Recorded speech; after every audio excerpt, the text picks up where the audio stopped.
비슷한 게 이제 기다리는 건데 기다리는 게 제일 어렵습니다. 스마트폰 성능이 이제 너무 좋아졌는데 사람들은 더 빨리 전송되고 빨리빨리 되기를 더 원합니다. 그래서 2G에서 4G, 5G, 지금은 6G가 개통이 돼서 사용하고 있습니다. 컵라면을 먹을 때도 3분을 기다리는 게 너무 힘들어서 1분마다 뚜껑을 계속 열어서 맛보고 결국 이제 3분 안 될 때 이제 먹기 시작합니다. 그런데 사람들이 인생을 살면서 기다려야 할 때가 얼마나 많은지 모릅니다. 무슨 일이든지 인내하지 않으면 아무것도 얻을 수 없기 때문입니다. 자녀 교육이나 공부나 사업이나 농사에서 기다리는 것은 너무나도 필요합니다. 신앙은 90%가 이제 기다리는 거라고 할 수 있습니다. 잘 기다리는 사람은 신앙이 성숙한 사람이고 기다리지 못하는 사람은 신앙이 어린 사람입니다. 오늘 말씀은 성도들마다 나름대로 고난이 있고 또 압박을 받기도 하고 억울한 일이 있는데 주님의 재림을 기다리면서 오래 참으라고 하신 말씀입니다. 먼저 오래 참으라는 건데요. 한국을 대표하는 문화 중에 하나가 빨리빨리 문화입니다. 운전하다가 앞차가 늦게 가면 클락션을 팍 넣어요. 외국은 뭐 다 그런 건 아니지만 외국은 기다려요. 그래서 기다리는데 한국은 못 참습니다.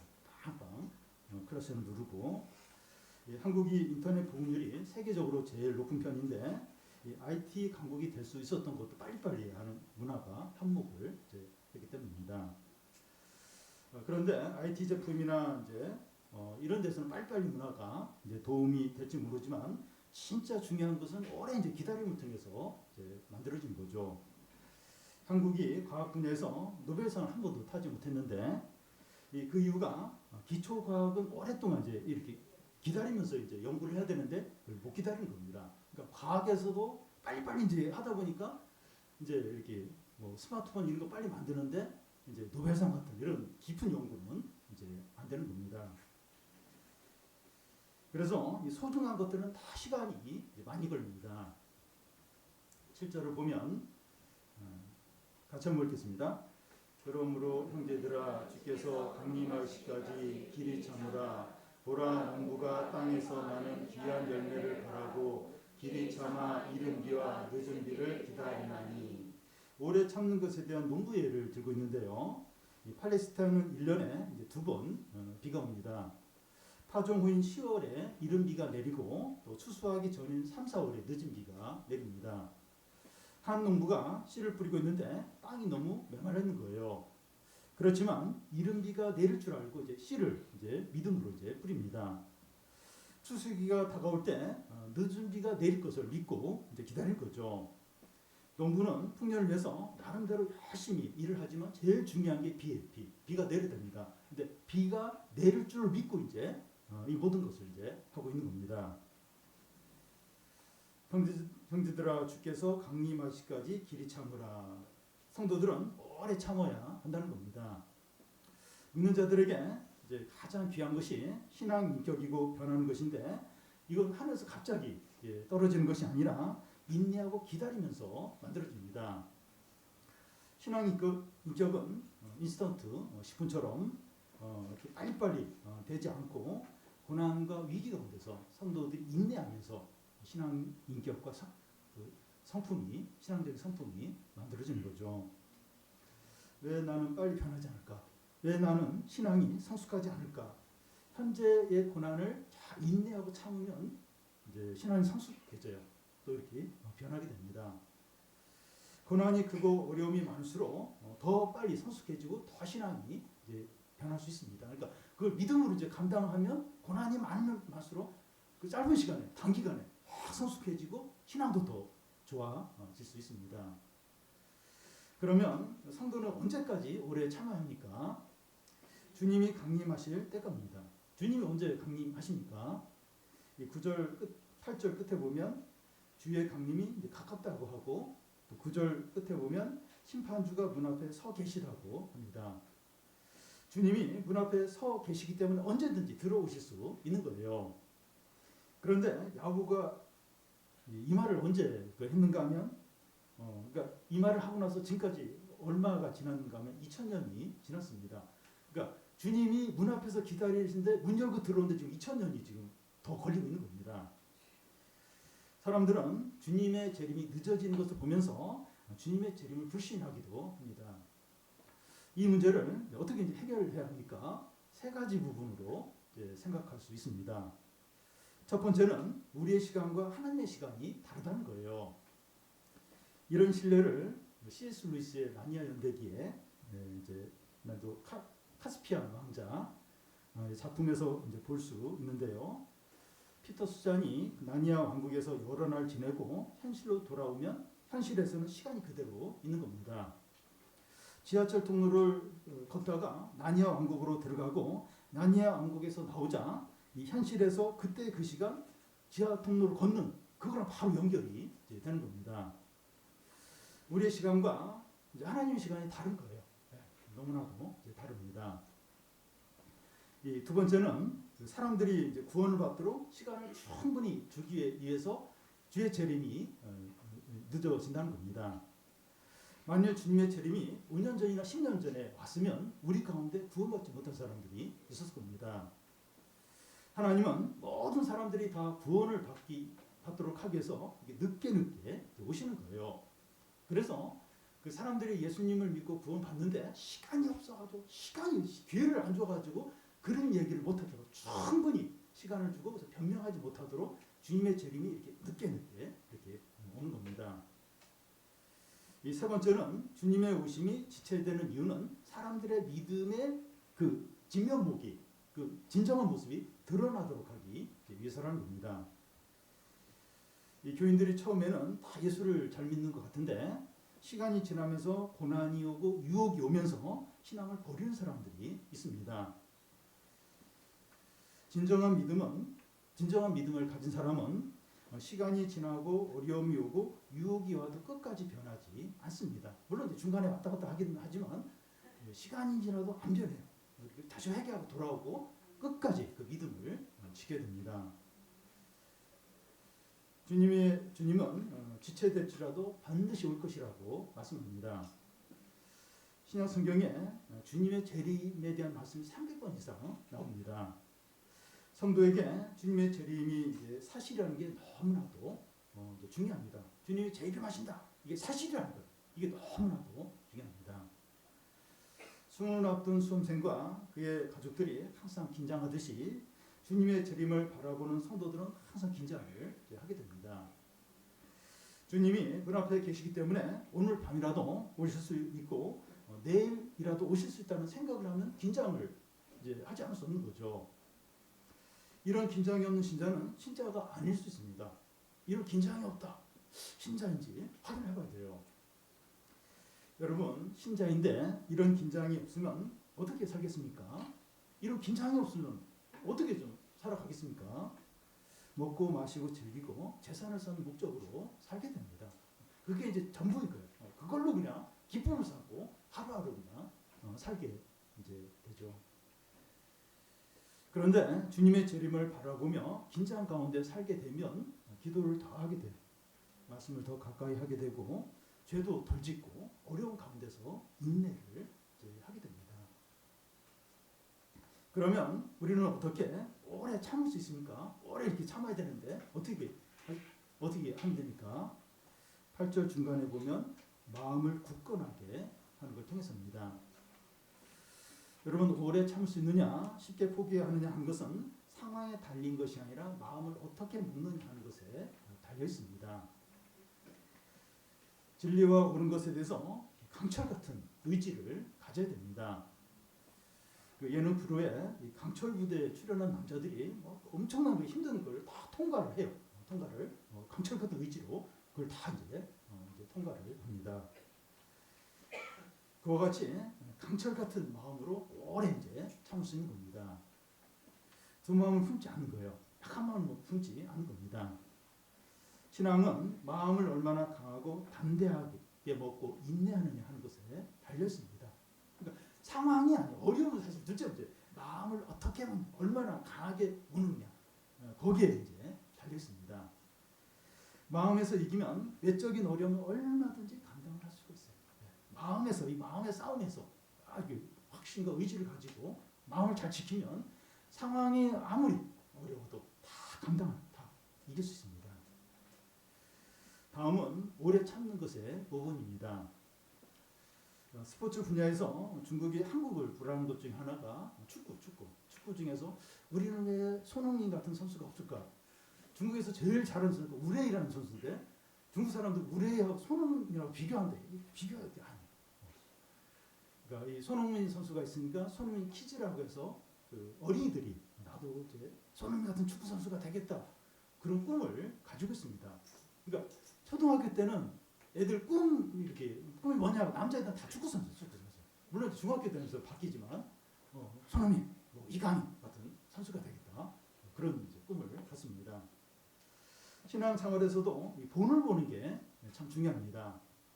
야고보는 길이 참는 것의 본으로 두 가지를 제시하는데 하나는 선지자들의 예입니다. 10절을 같이 한번 읽겠습니다. 형제들아 주의 이름으로 말한 선지자들을 누군가 오래 참음의 본으로 삼으라. 선지자들은 이제 백성들과 제사장과 왕에게 주의 이름으로 말씀을 전하는 자들입니다. 그런데 선지자가 말씀으로 부자들과 관리들과 왕과 제사장들의 죄를 책망하면 미움을 받아요. 박해를 받습니다. 그러니까 선지자들은 어떻게 해서든 믿음으로 살고 말씀을 전하려고 하는데 엄청난 박해와 고난을 받는 겁니다.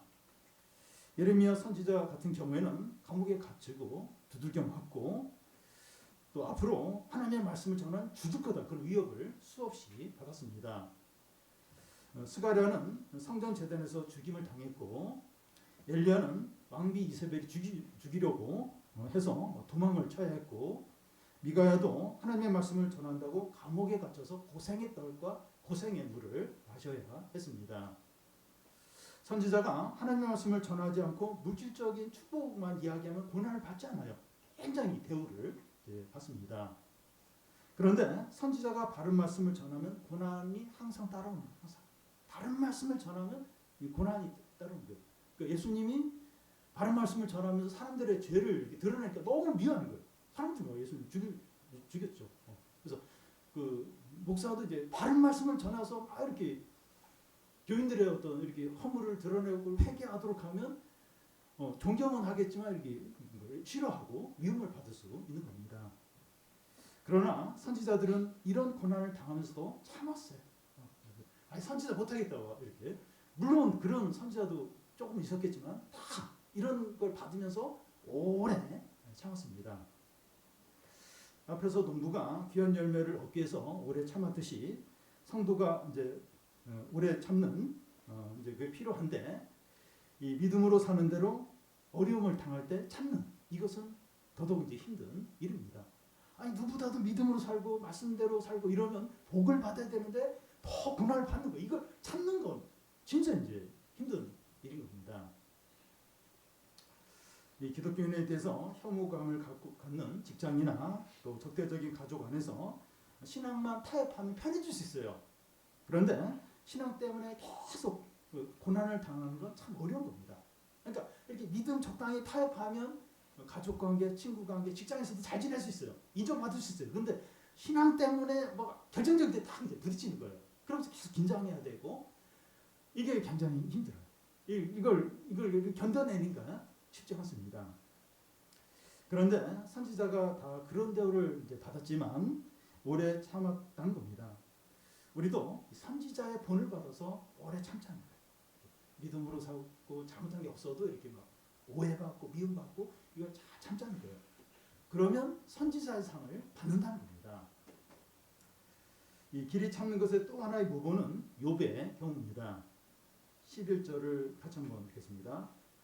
보라 인내하는 자를 우리가 복되다 하나니 너희가 욥의 인내를 들었고 주께서 주신 결말을 보아보니와 주는 가장 자비하시고 긍휼히 여기시는 이시니라. 욥은 동방에서 제일 가는 부자이면서도 하나님을 경외하는 신실한 자였습니다. 그런데 한순간에 자녀를 다 잃고 재산도 다 잃고 또 부인은 막 저주하면서 떠나고 몸에 또 독종이 생겨서 엄청난 고난을 겪습니다. 요번 잿댐 위에 앉아가지고 이 탄 기어장 가지고 이 몸에 난 종기를 이제 긁고 있습니다. 그때 욥의 친구들이 와서 하는 말이 뭔가 하면 너가 이런 재앙을 받은 것은 숨겨놓은 죄가 있다는 거예요. 빨리 그 죄를 회개하라고 이제 합니다. 그러니까 친구들이 와서 위로한다고 하는 말들이 더 욥을 고통스럽고 절망스럽게 만드는 겁니다. 그런데 욥은 자신이 당한 재난이 죄 때문이 아니라는 거예요. 그러면서 계속 나는 이렇게 이런 어떤 재앙을 당할 죄를 안 졌다고 이제 말하는 겁니다. 이 재앙이라고 하는 것은, 이 고난이라고 하는 것은 항상 죄에 대한 보응으로만 오는 것이 아니라 하나님의 선한 뜻을 이루기 위해서 이제 이런 재난이 이제 고난이 이제 올 수 있는 겁니다. 그러니까 요셉 같은 경우도 뭐 애굽의 종으로 팔려가서 그런 참 고통을 당했는데 나중에 요셉을 통해서 하나님 백성을 이렇게 구원하기 위해서 기근 가운데서 구원하기 위해서 그렇게 하신 거죠. 그래서 이 고난이 꼭 죄 때문이 아니라 하나님의 뜻을 이루기 위해서 이 고난이 성도들에게 올 수 이제 있는 겁니다. 너희가 욥의 인내를 들었고 주께서 주신 결말을 보았다고 합니다. 욥은 이해할 수 없는 고난을 당하면서도 끝까지 인내해서 하나님을 떠나지 않았고 하나님이 주신 결말을 받습니다. 그 결말은 하나님께서 아내와 자녀를 다시 주시고 재산도 2배나 많아지는 그런 결말을 받습니다. 믿는 자가 이 고난 가운데서 오래 참을 때 단지 오래 참는 것이 전부가 아니라 결말이 있다는 거예요. 결말이 있다는 겁니다. 우리는 아직 결말을 보지 않았으면 너무 성급하게 결론을 내리지 않아야 됩니다. 우리 청년들 지난 그 금토 이렇게 전도 집회 열심히, 그러니까 휴일인데도 열심히 나와서 같이 이제 예배드리고 함께 이렇게 섬기고 그랬는데 귀해요. 너무 귀합니다. 근데 뭐 이렇게 되는 일은 잘 없을 수 있어요. 되는 일 없을 수 있어요. 그래서 아유 이게 신앙생활 열심히 하면 무슨 소용이 있는가. 그리고 그냥 적당히 해야겠다. 그런 생각이 들 수 있는데 아직 결말을 안 봤어요. 결말을 아직 안 본 거죠.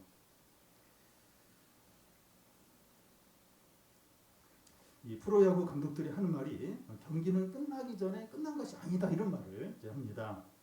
무슨 말인가 하면 다 진 경기 같아도 막판에 얼마든지 역전이 될 수 있다는 겁니다. 안타 하나로, 실책 하나로 이 상황이 확 뒤집어지면서 역전이 일어나는 경우가 얼마나 많은지 모릅니다. 결말을 지켜봐야 해요. 끝까지 결말을 지켜봐야 한다는 거예요. 성도 인생이 더욱더 그러합니다. 현재 실패하고 망한 것 같은 인생이더라도 믿음으로 인내하고 있으면 인내하면서 결말을 지켜보라는 겁니다. 성도에게는 복된 결말이 있기 때문입니다. 우리 가족 중에 누가 구원받고 변하기를 기도할 수 있고 누군가의 관계가 회복되기를 기다릴 수 있고 어떤 질병이 치료되기를 오랫동안 기도할 수 있고 경제적인 어려움이나 취업 문제나 진로나 결혼 문제로 오래 기다리고 있을 수 있습니다. 지금도 기다리고 있는 중이고 아직 결말이 나지 않았어요. 그렇다면 중간에 포기하거나 낙담하지 말라는 거예요. 결말까지 가봐야 알 수 있습니다. 우리가 오래 참으면 이 결말을 이제 기다릴 때 소망이 있는 이유가 무엇입니까? 주님의 상품 때문이에요. 11절 끝에 보면 주는 가장 자비하시고 긍휼히 여기시는 이시기 때문입니다. 욥의 인내의 결말을 이런 주님이 이제 내려주신 겁니다. 여러분, 우리가 억울하고 이해가 안 되는 고난 가운데 믿음으로 오래 참을 때 그 결말을 가장 자비로우시고 긍휼을 베푸시는 주님이 내려주십니다. 우리가 하늘나라에 가야만 결말을 볼 수 있는 것이 아니라 이 세상에 사는 동안에 결말을 볼 수 있습니다. 지금까지의 모든 고통과 슬픔을 다 잊고도 남을 만한 기쁨과 축복과 은혜를 주십니다. 여러분, 믿음으로 오래 참는 자에게 반드시 결말이 있는데 그 결말이 너무나 기대되고 영광스럽고 확실하다는 겁니다. 그리고 주께서 주신 결말에서 결말이라는 말은 목적이라는 의미도 있습니다. 주님이 욥에게 주신 고난에는 목적이 있다는 거예요. 그 목적이 무엇입니까? 욥이 재난을 다 당한 후에 마지막 고백하는 말에 이제 나옵니다. 욥기 42장 5절인데 내가 주께 대하여 귀로 듣기만 하였사오나 이제 눈으로 주를 배움나이다. 욥이 고난을 당하기 전에는 하나님에 대해서 지적으로만 알고 있었어요. 그런데 이해할 수 없는 고난 가운데 인내하면서 하나님을 눈으로 보는 것처럼 생생하게 하나님을 알게 되었다는 거예요. 욥이 고난을 당하기 전에는 지적으로 이렇게 그런 지적으로만 이렇게 어떤 부분에서 하나님을 알고 잘 믿었어요. 근데 고난 가운데서 인내하면서 하나님을 생생하게 눈으로 보듯이 그렇게 하나님을 알게 됐다는 겁니다. 여러분, 하나님이 우리에게 고난을 주시고 오래 참도록 하시는 목적은 하나님에 대한 산 지식을 얻게 하기 위해서입니다. 나는 이렇게 편안하고 일만 잘 되고 이렇게 말씀만 들으면 하나님을 잘 믿을 수 있을 텐데 하나님 생생하게 거짓말이야. 절대 거짓말.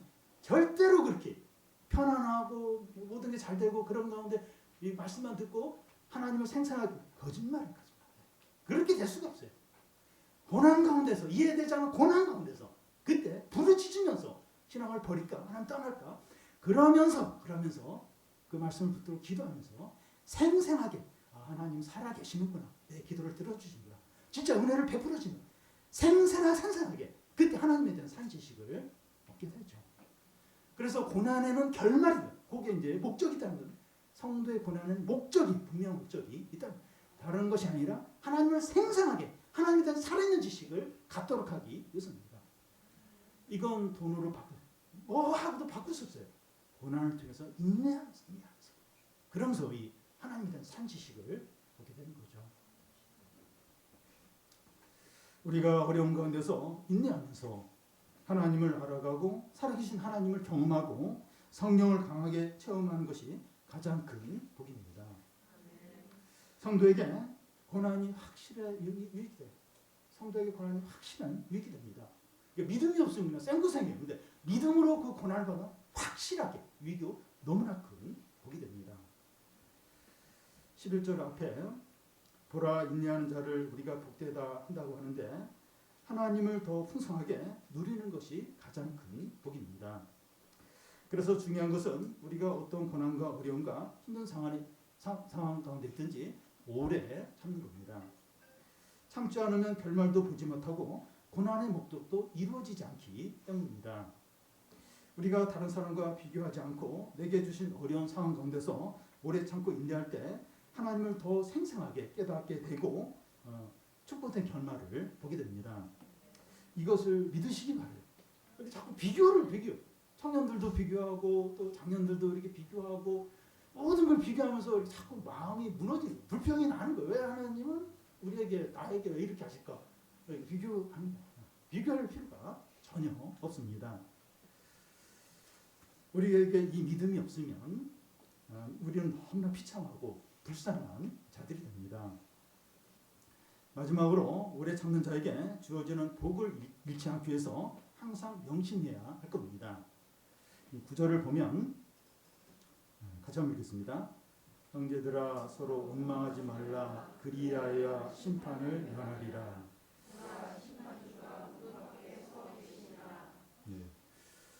사람들 중에 많이 수고를 하고도 말 한마디 잘못해서 상을 다 잃어버린 경우가 있습니다. 성도가 길이 찾는 것에 실패할 때 원망하는 말을 한다는 겁니다. 믿는 자들이 입을 통제하는 게 참 중요해요. 여호수아 군대가 여리고성을 돌 때 하나님의 백성들이 아무 말도 하지 못하게 하면서 성을 돌게 했습니다. 왜 돌게 하는 걸까? 이 도는 게 무슨 의미가 있을까? 헛수고하는 거 아닐까? 이런 말을 하지 못하도록 다 입을 다물고 돌겠습니다. 우리 각자가 하나님 앞에서 인내하며 걸어가고 있습니다. 그러니까 나름대로 힘들어요. 속상해요. 근데 인내하면서 지금 이제 이렇게 하나님 앞에서 길을 이제 가고 있습니다. 그런데 상황이 어렵고 힘들기 때문에 마음을 지키지 못하면 한순간에 서로를 향하여 원망하는 말이 나올 수 있습니다. 우리 입에서 이 불평과 불신앙과 분노와 저주의 말이 나오지 않도록 해야 됩니다. 그러니까 뭐 생각하고 마음에 품는 거하고 입으로 말하는 거 무슨 차이가 있어요. 이게 입으로 표현하면 이게 이제 어떤 영향력을 주고 이게 차이가 차이가 있습니다. 이 9절에 형제들아 서로 원망하지 말라 그리하여 심판을 면하리라 보라 심판주가 문 앞에 서 계시니이다. 우리가 불평과 원망을 하면 하나님이 문 밖에서 다 들린다는 거예요. 우리가 원망하는 말, 불평하는 말, 하나님 다 듣고 다 듣는다는 거예요.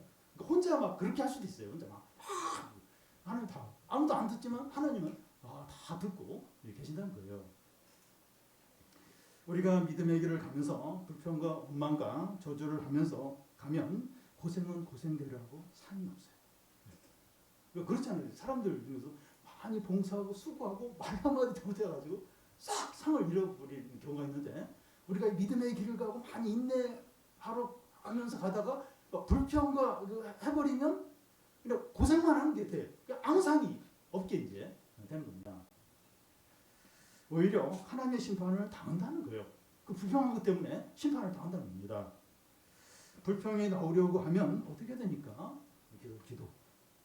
주여, 너무 속상하고 너무 화가 납니다. 주여, 용서해 주시고 제 마음을 바꿔 주십시오.